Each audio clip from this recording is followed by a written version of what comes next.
अस्सलाम वालेकुम। हम लोग ब्रांड रजिस्ट्री को अंडरस्टैंड करेंगे कि इसके लिए हमें क्या चीज़ें ज़रूरी हैं और इसको करने का क्या तरीकाकार है। सबसे पहली चीज़ है कि ब्रांड रजिस्ट्री के लिए जो हमें 3 चीज़ें चाहिए, उनमें एक चीज़ ऐसी है जो कि हमारे अकाउंटेंट का काम है, वो है ट्रेडमार्क। जब आप ब्रांड रजिस्ट्री कर रहे होते हैं अमेज़ॉन के साथ, तो अमेज़ॉन आपसे 3 चीज़ें मांगता है। एक आपके ट्रेडमार्क का नंबर, एक आपका लोगो और एक आपकी प्रोडक्ट की पिक्चर।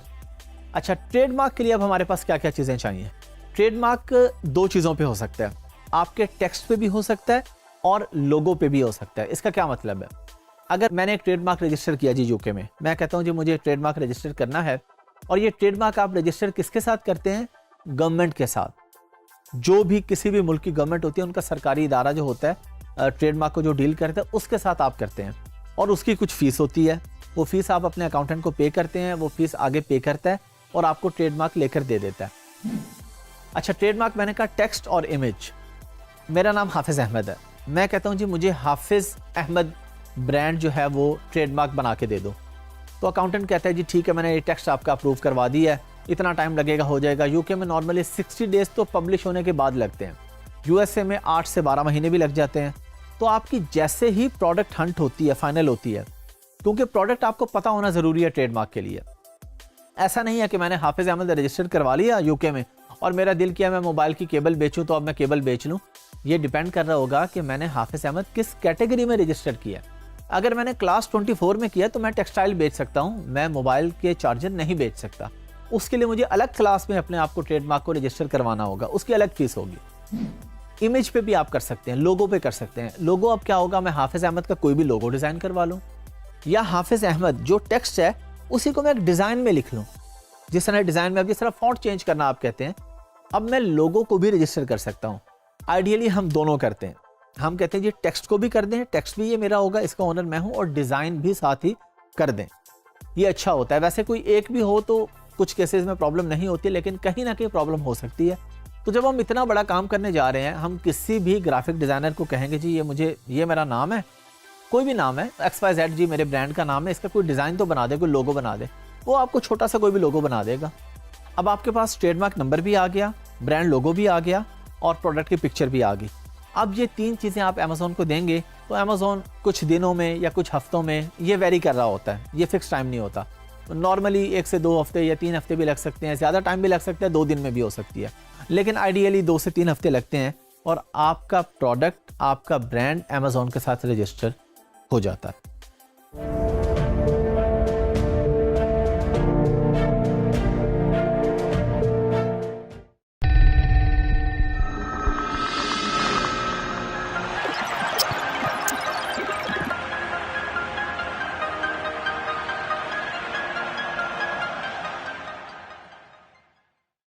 अस्सलाम वालेकुम। हम लोग बात करेंगे अमेज़ॉन ब्रांड रजिस्ट्री के ऊपर कि इसके क्या बेनिफिट्स होते हैं, किस तरीके से आप इसको फाइल करते हैं, और मेन हमारा टॉपिक ये है कि हमें फ़ायदे क्या देती है। ये आप उसी सूरत में कर सकते हैं जब आपका ट्रेडमार्क रजिस्टर्ड हो। ट्रेडमार्क पे हम ऑलरेडी बात कर चुके हैं कि ये क्या होता है, कैसे रजिस्टर्ड होता है, अकाउंटेंट का काम है, वो आपको फाइल करके दे देगा। जब आपके पास ट्रेडमार्क आ गया तो आप अमेज़ॉन के साथ अपना ब्रांड रजिस्टर करते हैं। ये जो ब्रांड रजिस्ट्री की जब हम बात करते हैं तो ऑटोमेटिकली हमारे माइंड में आता है कि ये अमेज़ॉन के साथ ब्रांड रजिस्ट्री की बात हो रही है। जिस तरह हमने पहले बात की थी ना कि गवर्नमेंट के साथ, जो गवर्नमेंट का इदारा होता है ट्रेडमार्क का, उसके साथ ट्रेडमार्क रजिस्टर करते हैं, यहाँ पे हम अमेज़ॉन के साथ कर रहे हैं। अच्छा, इसके बेनिफिट्स क्या होते हैं। ब्रांड रजिस्ट्री जब आप कर लेते हैं तो आपकी लिस्टिंग के ऊपर अगर कोई आके मीटू करता है, आपके ब्रांड को आपकी परमिशन के बगैर बेचता है, तो अमेज़ॉन ऑटोमेटिकली उसकी लिस्टिंग सस्पेंड कर देता है। बजाय इसके कि आप केस खोलें जाके जी ये बंदा आ गया, ब्रांड रजिस्ट्री में आपकी लिस्टिंग सिक्योर हो जाती है कि कोई बंदा आपकी लिस्टिंग पे आके चीज़ें नहीं बेच सकता, कोई बंदा आके आपके लिस्टिंग पे चेंजिंग नहीं कर सकता। कुछ केसेस में चेंजिंग भी हो जाती है, अगर ब्रांड रजिस्ट्री ना हो, लिस्टिंग का ओनर बेशक कोई और भी है, तो दूसरे लोग भी रिकमेंड करके मीटू वाले कोई ना कोई उसमें चेंजिंग करवा सकते हैं। अगरचे थोड़ा मुश्किल काम है लेकिन हो जाती है।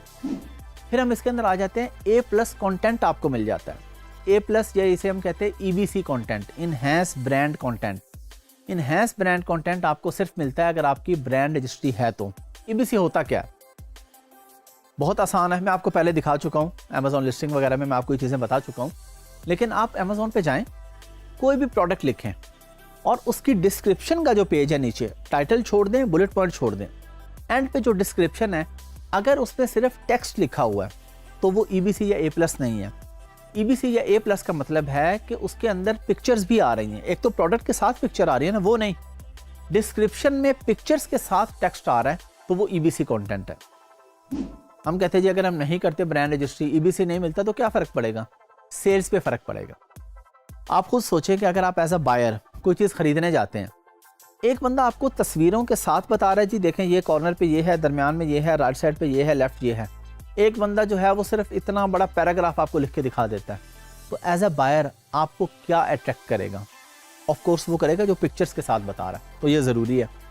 फिर आपको इसमें बेनिफिट होता है कि आप जो PPC चलाते हैं स्पॉन्सर एड ब्रांड के ऊपर, वो अगर आपके पास ब्रांड रजिस्ट्री नहीं है तो आप अपने ब्रांड के ऊपर PPC नहीं चला सकते। टॉप पे आपके रिजल्ट ब्रांड के नाम से शो नहीं हो सकते, उसके लिए भी ज़रूरी है। वीडियो ऐड के लिए भी ज़रूरी है कि आपके पास ब्रांड रजिस्ट्री हो तो आप फिर PPC वीडियो चला सकते हैं, वीडियो PPC चला सकते हैं। फिर इसके अंदर और बेनिफिट आ जाते हैं सेल वेलोसिटी पे। अमेज़ॉन आपको कुछ ना कुछ बेहतर सेल्स देता है अगर आपने ब्रांड रजिस्ट्री की हुई है अमेज़ॉन के साथ। अगर आपका इन्हेंस ब्रांड कंटेंट है, ब्रांड रजिस्ट्री है, PPC आप चला रहे हैं, वीडियो ऐड, तो ऑटोमेटिकली सेल्स बढ़ी है ना, कि जो चीज़ें सेल्स को बूस्ट करती हैं वो सारे काम तो आपने पहले से कर लिए। फिर इसका एक और फ़ायदा आ जाता है वाइन प्रोग्राम। वाइन पे भी हम डिस्कस कर चुके हैं कि आप अमेज़ॉन खुद आपको रिव्यूज़ ला के देता है, ऑनेस्ट रिव्यूज़ होते हैं बायर की तरफ से। फिर नेगेटिव रिव्यू अगर कोई आपको दे देता है तो बायर के पास ये राइट होता है कि वो अपना नाम छुपा दे। आपके पास नेगेटिव रिव्यू आया, आपको पता नहीं किसने दिया, अब आपके डेली के 100 ऑर्डर आए हैं, 3 नेगेटिव रिव्यूज़ हैं, आपको क्या पता चले उन 100 में से किसने दिया है?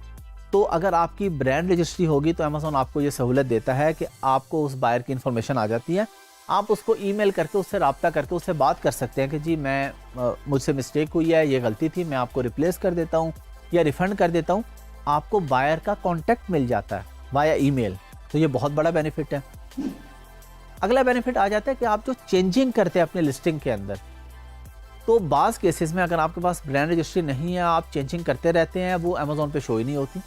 बैकएंड पे आप लिस्टिंग में गए, आपने 4 लाइनें और ऐड कर दी, अब ऐड करके सेव कर दी, वहाँ पे शो ही नहीं हो रही। एक महीना लग रहा है, केस खोले जा रहे हैं। ब्रांड रजिस्ट्री में आपके पास फीचर ज़्यादा ओपन हो जाते हैं। आपकी अपनी लिस्टिंग पे आपने कोई भी चेंजिंग करनी है, वो इमीडिएटली सेव होके विदिन 10 to 15 मिनट्स बायर के सामने रिजल्ट शो हो जाते हैं, आपने जो भी चेंजिंग की है। तो ये सारे बेनिफिट्स हासिल करने के लिए एक ही तरीका है कि आपके पास ब्रांड रजिस्ट्री होनी चाहिए।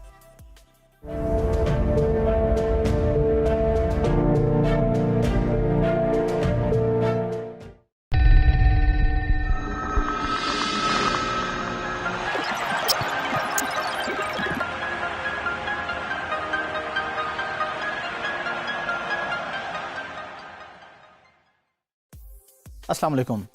टैक्स बड़ा ही इंपॉर्टेंट एक फैक्टर होता है किसी भी बिज़नेस के अंदर। आप लोग चाहे एज अ वर्चुअल असिस्टेंट काम कर रहे हैं, चाहे आप खुद अपना बेच रहे हैं, कहीं ना कहीं आपको टैक्स देना पड़ता है। आप अपनी इनकम के हिसाब से आपको टैक्स पे करना होता है। तो टैक्स के हवाले से कुछ ज़रूरी चीज़ें हम यहाँ पे डिस्कस करने जा रहे हैं। मेनली तो ये काम है अकाउंटेंट का, ये आपका काम नहीं है। अकाउंटेंट ही ऑफ कोर्स आपके टैक्स फाइल करता है, लेकिन आपके पास इन्फॉर्मेशन तो होनी चाहिए कि आपने कहाँ से कौन सा अकाउंटेंट हायर करना है और क्यों करना है। अच्छा, सबसे पहले हम डिस्कस करते हैं टैक्स कितने किस्म के होते हैं। टैक्स सिर्फ एक नहीं होता कि आपने इनकम पे टैक्स देना है। सेल्स टैक्स होता है, इसमें जनरल स्टेट टैक्स भी होता है, इसमें वैल्यू एडेड टैक्स भी हो सकता है, किसी भी तरीके का कोई स्टेट टैक्स हो सकता है। सबसे पहले तो आप लोग एक बात माइंड में रख लें कि इनकम टैक्स को अभी हम साइड पे कर रहे हैं, हम अभी बात करने जा रहे हैं बाकी टैक्सेस पे। स्टेट का टैक्स है या सेल्स पे टैक्स है या वैल्यू एडेड टैक्स है, ये कहाँ पे और किसको पे करना होता है। हम पहले बात कर लेते हैं यूके की।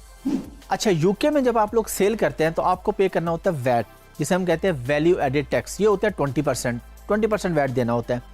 लेकिन इसमें आगे को 2-3 चीज़ें आ जाती हैं। पहली चीज़ ये है कि अगर आपकी सेल्स लेस देन 85,000 पाउंड्स हैं एक साल के अंदर, तो आपको वैट नहीं देना पड़ता। HMRC आपको एग्जेम्प्ट कर देता है।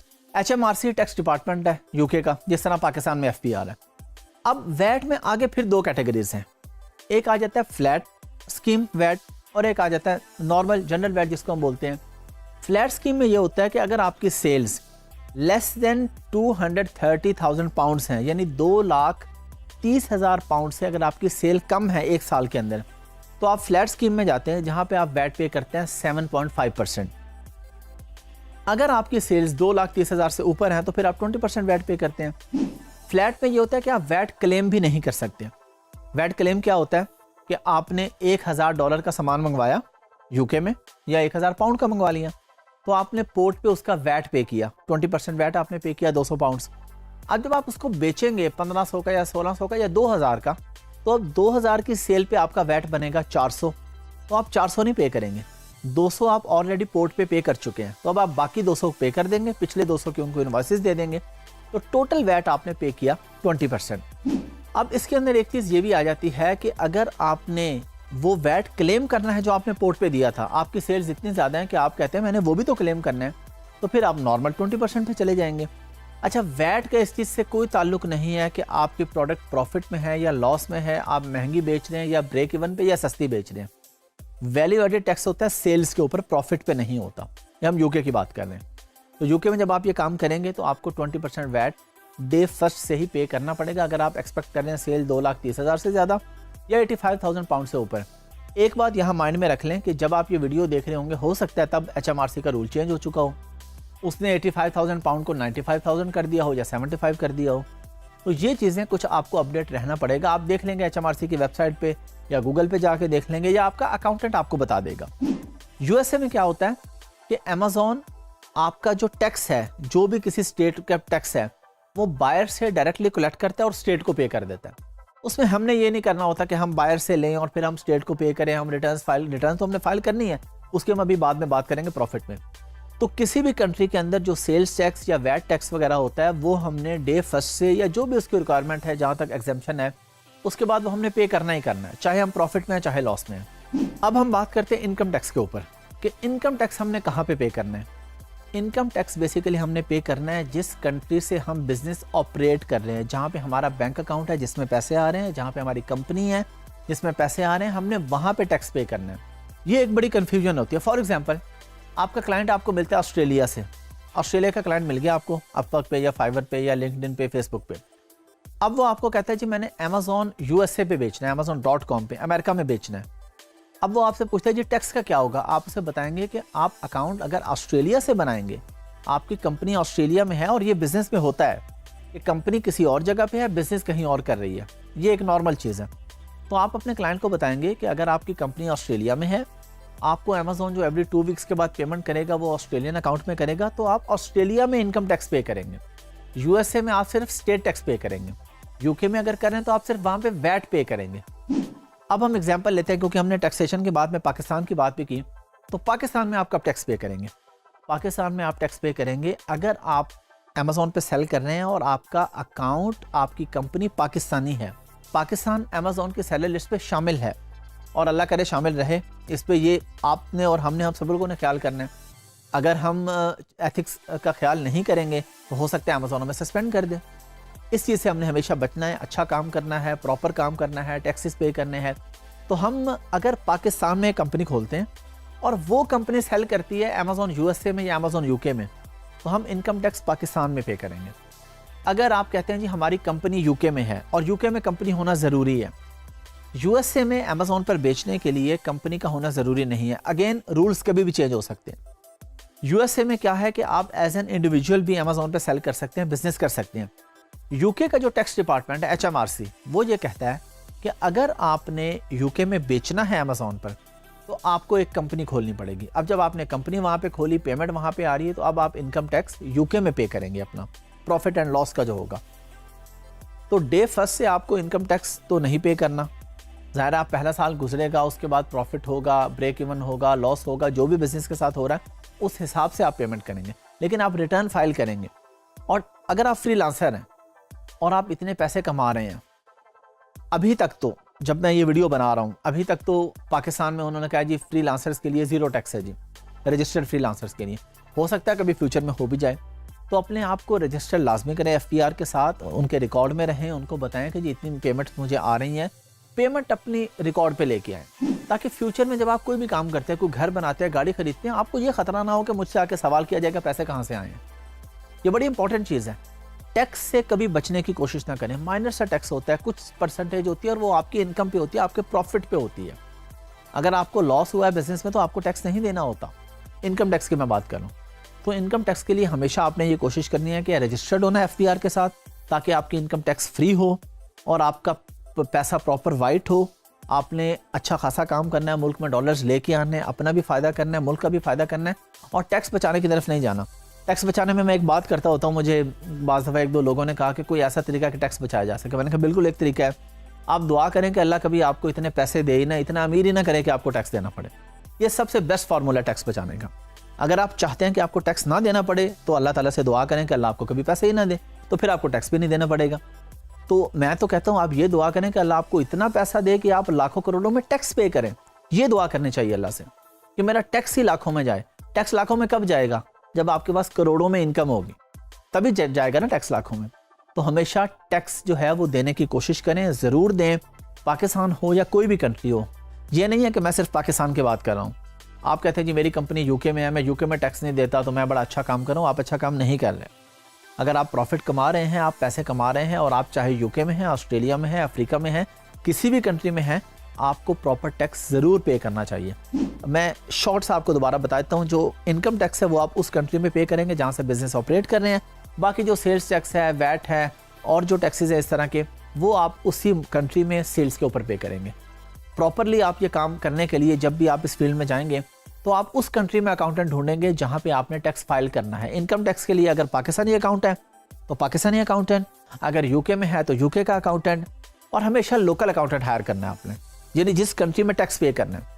आपको अगर पाकिस्तान में कोई बंदा मिल जाता है, वो कहता है जी मैं आपके यूके में बड़े अच्छे रिटर्न फाइल कर दूंगा, आपने ये काम नहीं करना। आपने चीज़ों को प्रॉपर डॉक्यूमेंटेड रखना है, आपने यूके के अकाउंटेंट से ही करना है, क्योंकि उसको जो पता है वो पाकिस्तानी अकाउंटेंट को नहीं पता, और जो पाकिस्तान के टैक्स मैटर्स का पाकिस्तानी अकाउंटेंट को पता है वो यूके वाले को नहीं पता जो वहाँ पे रहता है। तो हमने रेलिवेंट मार्केट में, रेलिवेंट फील्ड में, रेलिवेंट अकाउंटेंट से रब्ता करना है, वो हमारे रिटर्न्स फाइल कर देगा।